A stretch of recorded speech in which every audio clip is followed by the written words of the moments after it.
Bulletin का आगाज करें। खेल के मैदान से खबर है। एशिया कप में पाकिस्तान फास्ट बॉलर्स की तबाहकुन बॉलिंग की वजह से भारतीय टीम बड़ा स्कोर करने में नाकाम रही। शाहीन आफरीदी, हारिस रऊफ और नसीम शाह ने मजमूई तौर पर 129 रन देकर 10 भारतीय खिलाड़ियों को ठिकाने लगाया। शाहीन ने 4, रऊफ और नसीम शाह ने 3 विकेटें हासिल की। बारिश के बायस पाकिस्तान इनिंग्स शुरू ही नहीं कर सका। मैच खत्म करके दोनों टीमों को 1-1 पॉइंट दे दिया गया। पाकिस्तान ने ग्रुप ए में 3 पॉइंट्स हासिल करके सुपर 4 मरहले के लिए क्वालिफाई कर लिया है। भारत ने टॉस जीतकर बैटिंग का फैसला किया। रोहित शर्मा और शुभमन गिल ने स्लो स्टार्ट लिया। 15 के मजमूई स्कोर पर शाहीन ने रोहित को क्लीन बोल्ड किया। कोहली भी 4 रन पर पहुंचे तो शाहीन ने उनकी भी गिल्ली उड़ा दी। शाहीन से जान छुटी तो हारिस रऊफ की तेज रफ्तार गेंदें भारतीयों को भारी पड़ गईं। हारिस ने पहले श्रेयस अय्यर को चलता किया, वो 14 रन बना सके। शुभमन गिल 10 रन बनाकर हारिस रऊफ की अंदर आती हुई तेज गेंद का सामना न कर सके और क्लीन बोल्ड हुए। 66 पर 4 विकेटें गिरने के बाद ईशान किशन और पांड्या ने 138 रन की शराकत लगाई। ईशान की इनिंग्स 82 पर हारिस रऊफ ने तमाम की। हार्दिक पांड्या शाहीन के नए स्पेल की पहली गेंद पर चकमा खा गए और 87 रन बनाकर आउट हुए। जडेजा 14 रन बना सके। नसीम शाह ने शार्दुल ठाकुर, कुलदीप यादव और जसप्रीत बुमराह को पवेलियन की राह दिखाई। भारत की पूरी टीम 49वें ओवर में 266 रन बनाकर आउट हो गई। शाहीन ने 4, हारिस रऊफ और नसीम शाह ने 3 खिलाड़ियों को आउट किया। पाली किले में बारिश के बायस पाकिस्तान की इनिंग्स शुरू न हो सकी। मैच मुकम्मल न होने की वजह से दोनों टीमों को 1-1 पॉइंट दे दिया गया। पाकिस्तान ने ग्रुप ए से 3 पॉइंट्स हासिल करके सुपर 4 मरहले के लिए क्वालिफाई कर लिया। एशिया कप में पाकिस्तान और भारत का मैच बारिश की वजह से मुकम्मल नहीं हो सका। कैंडी में शायकीन क्रिकेट ने जियो न्यूज के नुमाइंदे सोहेल इमरान से गुफ्तगू में मिले जुले रद्द-ए-अमल का इजहार किया। कुछ ने कहा कि पाकिस्तानी बॉलर्स ने शानदार बॉलिंग की, कुछ ने कहा कि बारिश हो गई, ये खेल का हिस्सा है। जबकि भारतीय खातून शायक ने कहा कि अगर पूरा मैच होता तो अच्छा होता। I am so disappointed about the match. मेरा ख्याल मैच होना चाहिए था। शाहीन की बॉलिंग अच्छी थी, नसीम शाह की भी अच्छी थी, लेकिन अगर मैच दोबारा से स्टार्ट होता तो होपफुली पाकिस्तान ही जीतता। दुनिया की नंबर 1 बॉलिंग है, उसने साबित किया कि हमने 60 के राउंड बोर्ड इनके 4 टॉप बैट्समैन उसको बखाड़ के रख दिया। कोई मसला नहीं है, ये तो चलता रहता है, गेम का पार्ट है। शाहीन अफरीदी ने एक्सीलेंट स्पेल किया 4 विकेटों का। जो भी देखा मजा आया। बच गया इंडिया बच गया। ऑफ कोर्स हम चाहते थे कि इंडिया जीते, तो डिसअपॉइंटमेंट तो है। एशिया कप में पाकिस्तान और भारत का मैच मुकम्मल ना होने पर शायकीन मायूस हो गए। कहते हैं फास्ट बॉलर्स ने जबरदस्त बॉलिंग की, पाकिस्तान बैटिंग करता तो यकीनन जीत जाते। ऑब्वियसली पाकिस्तान जीता ऑब्वियसली इंशाल्लाह। मुझे इतना अफसोस हुआ कि बारिश हो गई और मैच कैंसिल हो गया। हम लोग इतने दिलचस्पी से मैच देख रहे थे, कभी कभार का मौका आता है पाकिस्तान वर्सेस इंडिया का और हम जोश व जज्बा से देखते हैं। बारिश अगर नहीं होती तो मैच होता और उम्मीद अच्छी थी, क्योंकि पाकिस्तान की पोजीशन काफ़ी कदरे बेहतर नज़र आ रही थी। जिस तरह से पाकिस्तान के बॉलर्स ने इंडियन बल्लेबाजों की विकेटें ली हैं। अनफॉर्चुनेटली बारिश की वजह से जो शायकीन है दोनों ममालिक के, यहाँ सारी दुनिया में जो पाकिस्तान और इंडिया के मैचेस देखने के लिए बैठते हैं वो मायूस हो गए। अगर बारिश नहीं होती तो पाकिस्तान डेफिनेटली जीता, क्योंकि डीएलएस मेथड आ जाता और पाकिस्तान के ओवर्स भी जो है वो कम हो जाते। हमें ये इस बात का इंतजार था कि पाकिस्तान की मैच को देखेंगे, लेकिन नहीं देख सके बारिश की वजह से। अगर हार जाते तो इतना दुख नहीं होता जितना बारिश की वजह से दुख हो रहा है, क्योंकि हमारे बैट्समैन पे हमें 110% यकीन है। भारतीय बैटर्स की तैयारियां धरी की धरी रह गईं। वो पाकिस्तानी फास्ट बॉलर्स शाहीन आफरीदी को अपनी विकेटें देने से ना रोक सके। एशिया कप के आगाज से कबल भारतीय बैटर्स ने शाहीन आफरीदी की अंदर आती हुई गेंदों का तोड़ करने के लिए खूब प्रैक्टिस की, खास तौर पर कप्तान रोहित शर्मा ने। लेकिन एशिया कप में जब मैच शुरू हुआ तो रोहित शर्मा 11 रन बनाकर हस्बे मामूल शाहीन आफरीदी की बॉलिंग का शिकार बन गए। अभी भारतीय शायकीन इसी आउट का अफसोस कर रहे थे कि शाहीन आफरीदी ने भारतीय स्टार विराट कोहली को भी बोल्ड कर दिया, वो सिर्फ 4 रन बना सके। तीसरे स्पेल के लिए शाहीन आफरीदी को जब गेंद मिली तो उन्होंने सेंचुरी की जानिब बढ़ते हुए पांड्या को पवेलियन भेज दिया। इसी ओवर में रविंद्र जडेजा को भी मैदान बदर किया। शाहीन आफरीदी इनिंग्स के सबसे कामयाब बॉलर साबित हुए। 10 ओवर्स में 4 विकेटें हासिल की। ये उनके कैरियर की तीसरी बेहतरीन बॉलिंग है। निगरान वज़ीर आज़म अनवारुल हक काकड़ ने कहा कि 9 मई को होने वाली तोड़फोड़ और जलाओ घेराव को पूरी दुनिया ने देखा। इस तरह की हुल्लड़बाजी किसी भी तर्ज हुकूमत में काबिल कबूल नहीं है। निगरान वज़ीर आज़म ने मजीद कहा कि वो समझते हैं कि 9 मई को जो कुछ हुआ वो बगावत और खाना जंगी की जानिब एक कोशिश थी और उसका हदफ मौजूदा आर्मी चीफ और उनकी टीम थी। 9 मई को सारे पाकिस्तान ने देखा, सारे पाकिस्तान ने नहीं देखा, पूरी दुनिया ने देखा। पूरी दुनिया की इंडिपेंडेंट, हो सकता है पाकिस्तान में रियासती इदारे जो हैं इसको मैनिपुलेट करने का उन पे इल्ज़ाम भी लगता हो और वो इख्तियार और वो एबिलिटी उनके पास हो जिसकी वजह से लोग उसको मशकूक समझते हो कि ये उन्होंने इस एजेंडे को पुश किया होगा। New York times, Washington post, guardian, independent electronic international media, क्या उन्होंने इस वेंडलिज्म को, ये आर्सन को रिपोर्ट नहीं किया? क्या इंडिपेंडेंट ग्लोबल मीडिया का उस पे कोई व्यू नहीं है, कोई असेसमेंट नहीं है? यकीनन है, जो कि कन्वर्ज करता है इसी व्यू के साथ कि इस तरह की हुल्लड़बाजी किसी भी जमहूरी तर्ज़ हुकूमत में या इवन गैर जमहूरी तर्ज़ हुकूमत में नाकाबिल बर्दाश्त। जियो न्यूज़ पर निगरान वज़ीर आज़म का तफसीली इंटरव्यू आप देख सकेंगे आज अब 10:05 पर प्रोग्राम जिरगा में। अभी आगे बढ़ें और आपको खबर दें, रहनुमा नून लीग ख्वाजा आसिफ का कहना है चेयरमैन PTI पाकिस्तान दुश्मन ताकतों के आलाए कार हैं। सेहूनी और दीगर बैनुल अक़वामी लॉबियाँ चेयरमैन PTI को स्पॉन्सर कर रही हैं। सियालकोट में जियो न्यूज़ से गुफ्तगू करते हुए ख्वाजा मोहम्मद आसिफ ने मजीद कहा कि 9 मई के वाक़े के पीछे भी उन्हीं लॉबीज़ का हाथ है। यही लॉबी ज़ालमी अदालत में चेयरमैन PTI को वकील करके दे रही हैं। सारा एक बैनुल-अक़वामी साजिश के ताने बाने हैं कि एक ऐसा शख्स वकील तो वहाँ भी मिल जाते हैं। दूसरा ये है कि ये आपका क्या ख्याल है, ये अपनी जेब से पे उसको फीस देगा? फीस भी तो वो मोटी लेगा ना। बैनुल-अक़वामी शोहरत का बंदा है वो, उसने जो इस्लाम दुश्मन लोगों जो लोग हैं उनके केसेस किए हुए हैं। क्या क्या क्या रिश्तेदारी है इनकी उन लोगों के साथ? अगर इन्होंने वकील करना था, बहुत बहुत अच्छे वकील हैं, पाकिस्तान से वकील बाहर जाके जो है वकालत कर सकते हैं, अच्छे वकील हैं जो लोग इंटरनेशनल प्रैक्टिस कर रहे हैं, ऑलरेडी पाकिस्तानी वकील हैं। तो ये सारा एक ही बात को बार बार साबित कर रहा है कि इमरान खान जो है वो एक स्पॉन्सर्ड आदमी है। बढ़ती हुई महंगाई के खिलाफ दीगर शहरों की तरह कराची में भी जमात इस्लामी और ताजिर बिरादरी की शटर डाउन हड़ताल की कॉल पर शहर के बेशतर बाजार जुज़वी तौर पर बंद रहे। पब्लिक ट्रांसपोर्ट भी मामूल से कम रही। इस हवाले से मजीद तफसीलात जानते हैं किरण खान की रिपोर्ट में। मुल्क भर में बढ़ती हुई महंगाई के खिलाफ दीगर शहरों की तरह कराची में भी ताजिर बिरादरी और जमात इस्लामी की जानिब से शटर डाउन हड़ताल की कॉल दी गई। हड़ताल के बाइस कराची के तजारती मराकज़ सदर और एम्प्रेस मार्केट समेत मुख्तलिफ तजारती मराकज़ जुज़वी तौर पर बंद रहे। शटर डाउन हड़ताल के बाइस शहर में ट्रैफिक भी मामूल से कम रहा। दूसरी जानिब महंगाई के खिलाफ शहरियों ने मुख्तलिफ मकामात पर एहतजाजी मुजाहरे किए और महंगाई कम करने का मुतालबा किया। ताजरों की जानिब से जुम्मे को भी महंगाई के खिलाफ हड़ताल की गई थी, जिसकी वजह से मुख्तलिफ मार्केट्स मुकम्मल तौर पर बंद रही थीं। कैमरामैन अशरफ सिद्दीकी और साथी रिपोर्टर अब्दुल वली के साथ किरण खान, जियो न्यूज़, कराची। जमात इस्लामी की मुल्कगीर हड़ताल की कॉल पर लाहौर की छोटी बड़ी मार्केटें बंद रहीं। ताजिरों ने बिजली के बिलों में इजाफी टैक्सों और महंगाई के खिलाफ एहतजाज भी किया। कसूर, शेखुपुरा और दीगर शहरों में भी कारोबारी मराकज़ बंद रहे। तफसीलात जानते हैं जवाद मलिक की रिपोर्ट में।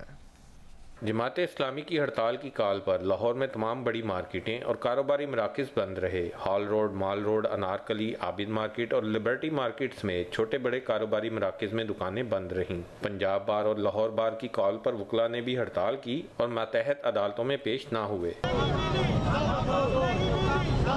मरकजी अंजुमन ताजरान लाहौर ने बिजली बिलों के खिलाफ ठोकर नियाज बेग पर एहतजाज किया। सदर अंजुमन ताजरान मकसूद भट्ट का कहना था कि बिजली चोरी रोकने की बजाय आवाम को ज्यादा बिल भेज दिए गए हैं। लोग बच्चों को रोटी खिलाएं या बिजली के बिल अदा करें। ताजरों ने गुलबर्ग में भी एहतजाजी रैली निकाली। साबिक चेयरमैन पियाफ अबूजर शाद का कहना था कि महंगी बिजली मंजूर नहीं, हुकूमत होश के नाखुन ले। पाकपतन, साहिवाल, कसूर, ननकाना साहब, शेखुपुरा और उकाड़ा में भी ताजरों ने शटर डाउन हड़ताल की। कैमरामैन सफदर अली, एयर अदनान, मोहम्मद सादिक, मुकामी नुमाइंदगान और रिपोर्टर अदनान मलिक के साथ जवाद मलिक, जियो न्यूज़, लाहौर। बिजली के बिल्स और पेट्रोलियम मसनूआत की कीमतों में इजाफे के खिलाफ जुड़वा शहरों इस्लामाबाद और रावलपिंडी में जुज़वी शटर डाउन हड़ताल की गई। अंजुमन ताजरान ने मुतालिबात पूरे करने के लिए 72 घंटे का अल्टीमेटम दे दिया। इस्लामाबाद से रिपोर्ट करेंगी जरमीन जहरा। महंगाई बढ़ती ही जा रही है, बिजली के बिल बर्दाश्त से बाहर। ताजिर बरादरी का सबर भी जवाब दे गया। जमात इस्लामी की अपील पर ताजरों ने जुज़वी शटर डाउन किया।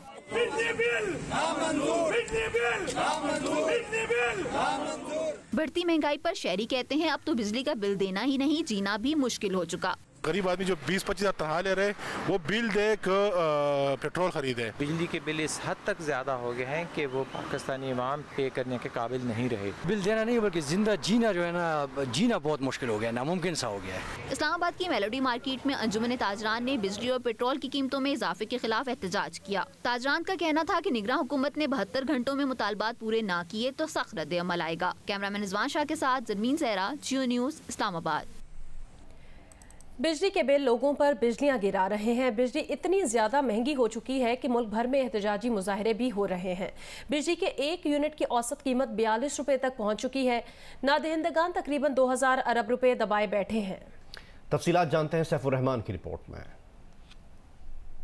बिजली महंगी ही नहीं, महंगी तरीन हो चुकी और ये सिलसिला रुकता दिखाई नहीं दे रहा। लोग परेशान हैं कि बिजली के बिल दें या खाना पीना और दीगर जरूरियात जिंदगी पूरी करें। इस वक्त बिजली के 1 यूनिट की औसत कीमत है 42 रुपए। घरेलू सार्फ को 1 यूनिट ज्यादा से ज्यादा 57 रुपए 80 पैसे और कमर्शियल सार्फ को 63 रुपए 98 पैसे में भी पड़ता है। बिजली महंगी होने की एक बड़ी वजह है IPPs के साथ किए गए मुआहदे। 30 जून 2023 को एक साल में IPPs को कैपेसिटी पेमेंट्स रही 1300 अरब रुपए। ऐसी बिजली की रकम जो सार्फ ने इस्तेमाल ही नहीं की, मगर बिल आखिर बोझ पड़ा सार्फ पर। रवां माली साल जून 2024 तक कैपेसिटी पेमेंट्स 2000 अरब रुपए से तजावुज करने का तखमीना है। बिजली चोरी और लाइन लॉसेस भी एक बड़ा मसला है, यानी करे कोई भरे कोई। इस मद में जून 2022 तक नुकसान था 520 अरब रुपए सालाना। चोरी और लाइन लॉसेस हैं 17% से जायद और इस मद में सिर्फ 1% 30 अरब रुपए बनता है। रवां माली साल तो बिजली चोरी और लाइन लॉसेस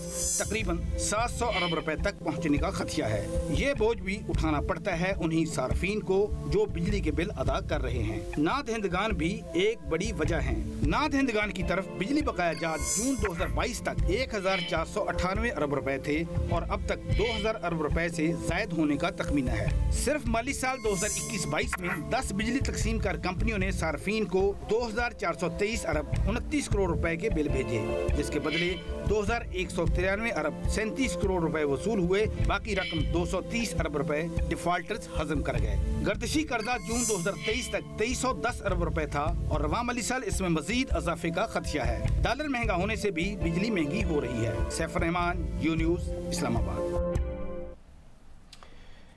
बलूचिस्तान के जमींदारों पर बिजली के बिलों की मद में कैस्को के वाजबात 450 अरब से तजावुज कर गए हैं।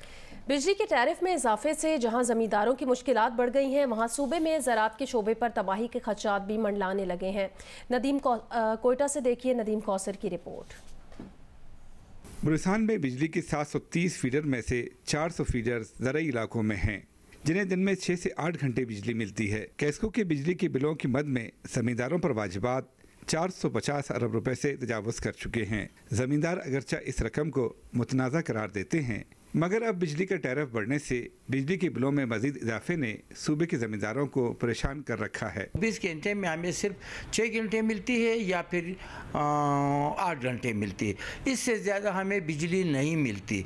तो हम चूँकि काफ़ी अरसे से इस चीज़ को फेस कर रहे हैं, आज जब हुकूमत ने एकदम महंगाई की और अभी ये मज़ीद महंगी होनी है बिजली, क्योंकि ये जो सर्कुलर डेट है ये उसका पूरी वसूली भी हम ही से हम लोगों को नहीं करनी है। कैस्को हुकाम कहना है कि बलूचिस्तान में 70% बिजली ज़राई सार्फिन इस्तेमाल कर रहे हैं। सूबे के निस्फ ज़मींदार 2,20,000 रुपए के औसत बिल में से सिर्फ 10,000 रुपए अदा करते हैं, जबकि निस्फ तो 10,000 रुपए भी अदा नहीं कर रहे हैं। जबकि ज़मींदार कैस्को को ट्यूबवेल पर मीटर लगाने भी नहीं दे रहे हैं। जबकि बलूचिस्तान हुकूमत भी ज़राई सब्सिडी की मद में 45 अरब रुपए अदा नहीं कर रही है। एग्रीकल्चर का क्योंकि शेयर बहुत ज़्यादा है, लोड के हिसाब से 70% जो है बिजली हम एग्रीकल्चर को देते हैं, तो उसमें जो है ना एक सब्सिडी है government of Balochistan, government of Pakistan देती है 65,000 रुपया, और बकाया जो है ना वो कंज्यूमर ने देना है। और कंज्यूमर का एवरेज बिल जो है ना 2,87,000 रुपया बनता है। अगर उसमें 65 निकालें तो बकाया कंज्यूमर ने देना है। कंज्यूमर हमें 10,000 भी नहीं देता। ज़राई माहिरीन का कहना है कि बलूचिस्तान में नहरी पानी कम होने की वजह से ज़राअत का इन्हिसार बिजली के बजाय चलाए जाने वाले ट्यूबवेल्स पर है। बिजली के बेहतर फराहमी के लिए सूबाई हुकूमत को ज़मींदारों और कैसों के दरमियान हल तलब मसाइल को गुफ्तशुनी से तय करना होगा और ज़राई ट्यूबवेल्स को सोलर पर मुंतकिल करने के मंसूबे को अमली जामा पहनाना होगा। कैमरामैन अरशद नईम के साथ नदीम कौसर, जियो न्यूज़, कोयटा। कराची में 15 मददगार पुलिस के एहलकारों के तशद्दुद करने के खिलाफ ऑनलाइन मोटरसाइकिल चलाने वाले शहरी ने कराची प्रेस क्लब के बाहर अपनी मोटरसाइकिल नजर आतिश कर दी। SSP साउथ ने वाक़े का नोटिस देते हुए इंक्वायरी का हुक्म दे दिया है। 15 मददगार पुलिस के एहलकारों के नारवा सलूक के खिलाफ हैरिसन नामी शहरी ने कराची प्रेस क्लब के बाहर अपनी मोटरसाइकिल को आग लगा दी। हैरिसन ऑनलाइन मोटरसाइकिल चलाता है। पुलिस ने शहरी से पूछगछ के लिए उसे थाने मुंतकिल कर दिया। अपने वीडियो बयान में इसने बताया कि कैंट स्टेशन के करीब मशकूक अफराद को देखकर 15 मददगार को फ़ोन किया था। 15 मददगार के एहलकारों ने पहुंचकर कहा कि तुम नशे में लगते हो और मुझ पर तशद्दुद किया। SSP साउथ ने वाक़े का नोटिस लेकर इंक्वायरी का हुक्म दिया है और यकीन दहानी कराई है कि अगर पुलिस एहलकारों की गलती साबित हुई तो इनके खिलाफ कार्रवाई की जाएगी। रहीम यार खान में पुलिस ऑफिसर समेत 19 अफराद के कत्ल में मतलूब अंधड़ गैंग को कच्चे में हलाक करने पर सिविल सोसाइटी ने DPO रिजवान उमर गोंदल को खिराज तहसीन पेश किया। मलिक मोहम्मद असलम हमें रिपोर्ट करेंगे। रहीम यार खान कश्मीर घोटकी में दहशत की अलामत सिंध पंजाब के पुलिस अफसरान समेत 19 अफराद के कत्ल में मतलूब इंठड़ गैंग को सरगना समेत 5 खतरनाक डाकुओं को कच्चे के इलाके में उनके घरों में घुसकर हलाक करने और शहरी इलाके में एक सह इंस्पेक्टर रफीउल्लाह के कत्ल के मुल्जमान को कैफरे किरदार तक पहुंचाने पर सिविल सोसाइटी ने शानदार तरीके से खराज तहसीन पेश किया। DPO रिजवान उमर ने अपने खिताब में कामयाबी का हीरो सब इंस्पेक्टर को करार दिया। I am very thankful to the civil society कि उन्होंने पुलिस की इस काविश को अप्रिशिएट किया। एक ब्लाइंड केस था हमारे लिए, इसके ऊपर डीप सब सिटी ने SHO डिवीजन उनकी टीम ने बहुत ही मेहनत से काम किया और अल्टीमेटली हमारा जो पुलिस इनकाउंटर हुआ उसके नतीजे में जो मेन मर्जी मुल्ज़म था उसकी हलाकत हुई है। पुलिस कमिटेड है रहीम यार खान को और सिक्योर करने में और इंशाअल्लाह ताला हमारी कोशिश जो है उसमें कोई कमी पेश नहीं है। मजमूई तौर पर डिस्ट्रिक्ट पुलिस ऑफिसर की नुमाया कारकर्दगी रही, मगर इन 2 कामयाबियों पर शहरियों ने रेंजर्स बैंड बजाकर और फूलों की पत्तियां निछावर करके पुलिस का वालिहाना इस्तकबाल किया। तकरीब में मुख्तलिफ मकतबा फ़िक्र के लोगों ने शिरकत की। मलिक असलम, जियो न्यूज़, रहीम यार खान। कराची में आशूब चश्म के केसेस में मुसलसल इजाफा देखने में आ रहा है। मुतादिद अस्पतालों में यौमिया सैकड़ों आशूब चश्म के केसेस रिपोर्ट हो रहे हैं। माहिरीन सेहत का कहना है आशूब चश्म से बचाव के लिए मुतासिरा शख्स से हाथ मिलाने और गले मिलने से इज्तनाब किया जाए। खावर खान रिपोर्ट करेंगे। कराची का कोई इलाका ऐसा नहीं जहां शोबे चश्म के केसेस सामने ना आ रहे हो। सिविल, जिना अब्बासी शहीद अस्पताल समेत निजी अस्पतालों की OPDs और क्लिनिक्स में लोगों की बड़ी तादाद आशोबे चश्म के साथ आ रही है। सिविल अस्पताल कराची के शोबे आंखों के सरबराह प्रोफेसर मजरुल हसन के मुताबिक मर्ज एक से दूसरे शख्स को मुंतकिल हो जाता है। हर उम्र का फर्द इस मर्ज से मुतासिर हो रहा है। किसी को अगर है तो वो चश्मा लगा ले या ये उड़ के आके आपको लग जाएगा। ये सिर्फ आप तक मुंतकिल होने का तरीक़ा यही है कि आप क्लोज़ कांटेक्ट कर लें या इसमें से कोई रतूबत निकल रही है वो आपकी आंखों में लग जाए या आपने उस आदमी से हाथ मिलाया और उसने अपने आँख को टच किया हुआ है और वही आपने अपने हाथ में लगा लिया है, तो इसकी वजह से हो जाता है। माहिरीन सेहत का बताना है कि आशूब चश्म से बचाव के लिए सफाई सुथराई का खास ख्याल रखें, मुतासिरा शख्स से हाथ मिलाने और गले मिलने से इज्तनाब करें। खावर खान, जियो न्यूज़, कराची।